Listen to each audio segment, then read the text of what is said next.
Hello and welcome to the United Man. My name is Shane. This is the official match review for the game against Wolverhampton Wanderers. Last night, it was a great game for many reasons, and I'll give you all of those reasons and more in just a moment.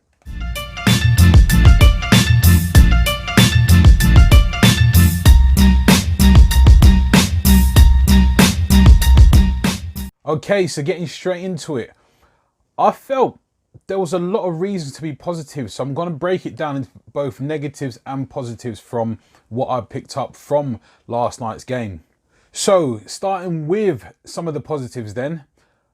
Overall, we had a fantastic first half. The reason I say it was fantastic is because we showed a lot of things that I didn't believe we would be capable of so soon into the season. Bearing in mind, Harry Maguire had, I think it was about 1 week's training session with us after signing with us. Wan-Bissaka has had a full pre-season pretty much, and so is Daniel James. But as I said before, the reason I believe it was a fantastic first half is mainly because of the ball retention that we displayed in that first half. Now, we didn't allow Wolves to get hold of the ball, and if they did get the ball, we'd close them down and win it back very, very quickly.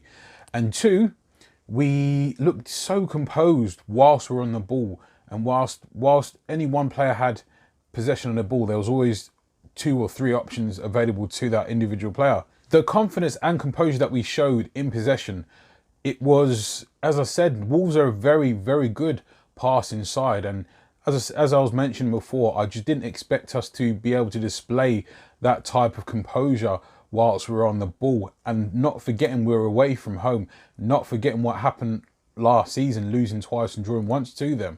We also looked very, very defensively sound. That was in terms of our positioning, and also when Wolves did look to do something on the ball, we just looked like we wasn't going to be broken down. Now, I know Wolves had sort of like a 10-minute spell where they obviously hit the bar and shortly after scored that worldie. But other than that, throughout the whole period of the game, we looked very, very comfortable, and defensively, we look very, very good. Now, as you'll see displayed is some of the ratings is now coming up on the screen, and I genuinely believe that Harry Maguire and Aaron Wan-Bissaka, they've given Manchester United a new lease of life.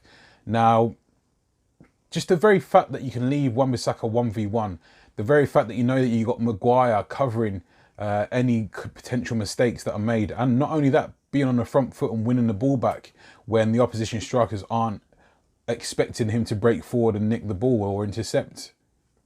Their defence was very, very accomplished. And as I mentioned already, it took a worldie for us to concede our first goal of the season. And what a strike that was from Bruno. What a strike that was from Ruben Neves. Now, some of you will know that I am quite a fan of Ruben Neves and would love to see his type of calibre at Manchester United, but it wasn't to be, but you can see why. On to some of the negatives then.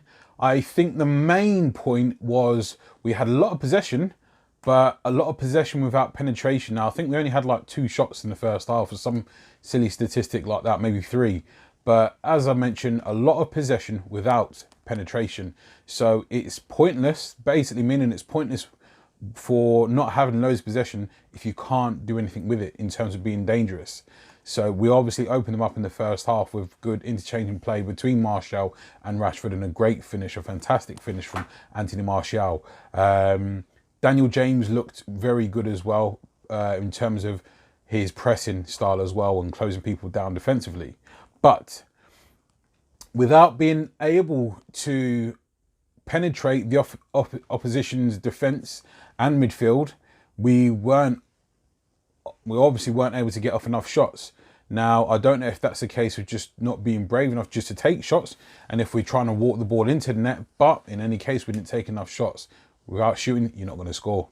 Now, my next couple of points kind of go hand in hand in relation to one offsets the other in terms of a problem for Manchester United. Now, I believe we are still short of creativity We kept possession very, very well, especially in the first half, but I still believe we're very short of creativity in that central midfield area. Now, you can see a lot of sideways passing and going backwards. I think the wing backs, we struggled offensively as well, because you saw Wan-Bissaka got the ball, he'd always look to sort of like slow it down as opposed to using his pace and using the momentum of the ball and trying to create an opportunity. Likewise was the case for Luke Shaw on the opposite flank for Manchester United. He seemed void of any ideas in terms of how he was going to create or how he was going to be of more of a danger going forward. Now, in the second half, when Adama Traore came on for Wolves, obviously that put us on the back foot and we was committing 2 or 3 players to try and stop him on every occasion. Now, Luke Shaw just didn't look to get forward pretty much at all after that, until maybe the last 5-10 minutes of the game. Now, what goes hand in hand with being short of creativity in midfield, also, I believe we're lacking an experienced striker, an experienced goal getter. Now, I believe it will rear its head throughout the season, the fact that we're lacking creativity. But if we will get goals, I believe. But as I said before, time and time again, also in pre-season, I believe Solskjaer's system will lend itself to us in terms of getting goals. Now, I asked the question before on the match preview, how are we going to get goals? What's going to be our ethos other than counter-attacking, which is obviously effective? How are we going to do in possession of the ball? How are we going to break the opposition's defence and midfield down? And it proved to be difficult for us. We opened them up, like I said, once in the first half, but like I said, we didn't get off nearly enough shots. We did get a slight opportunity towards the end of the second half, towards the end of the first half, where we closed them down and obviously the ball was given away. Martial looked to run onto it, but ended up stepping on it and not having an opportunity at all. Obviously, there was a big talking point within the game of when Paul Pogba won and missed the penalty.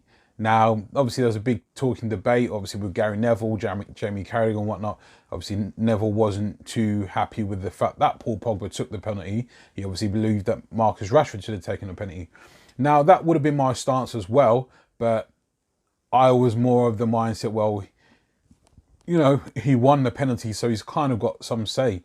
But that comes down, for me, to Ollie making the decision of who's our penalty taker. If it's Rashford, Rashford takes the penalties no matter what. If it's Pogba, Pogba takes the penalties no matter how many times he's missed. Now, there was stats saying that he's missed, obviously, 4 out of his last 11 penalties. But it's one of those. Obviously, unfortunately, that led to quite a lot of abuse coming Paul Pogba's way, which you'll see a link to my video specifically looking at Manchester United latest news, and I go more into detail with some of that abuse that Pogba received. But overall, if I'm honest, I am still encouraged with Manchester United, because we'd go to places like Wolves last season, and as you know, we'd get turned over, we'd lose, we'd be dominated in possession, and we completely turned it on its head. We looked like an efficient side where we can get goals and stop goals going in the other end. It was an absolute belter, an absolute worldie that actually beat us in the end.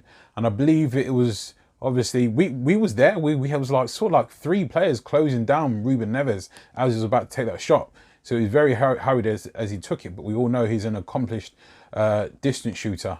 David De Gea, I believe he was unsighted, because the ball, he was actually slightly towards that side of the goal when the ball actually beat him. And he was sort of like maybe half a finger length away from actually saving it. But as I say, overall, I'm encouraged, and from the early signs of this season and what we've done, I believe what Ollie is doing at the moment is a very good thing. He's going with long-term consistency over short-term intensity, meaning that he is sticking to his guns in terms of what he wants to implement to Manchester United from the base, and that's from youth football all the way up to the first team. So yeah, long may that continue. I believe he's on to something very, very interesting here, and I'd like to see how we go. Based on what we've been doing so far, I could see us finishing 4th. It would be a toss-up between ourselves and Arsenal anyway. But yeah, I could see us getting 4th, worst case scenario 5th. But in any case, guys, that was my match review for the Manchester United versus Wolverhampton game. Let me know what you think in the comments as well from that game, and don't forget to subscribe, share, like and comment, and I'll see you in the next one. Take care.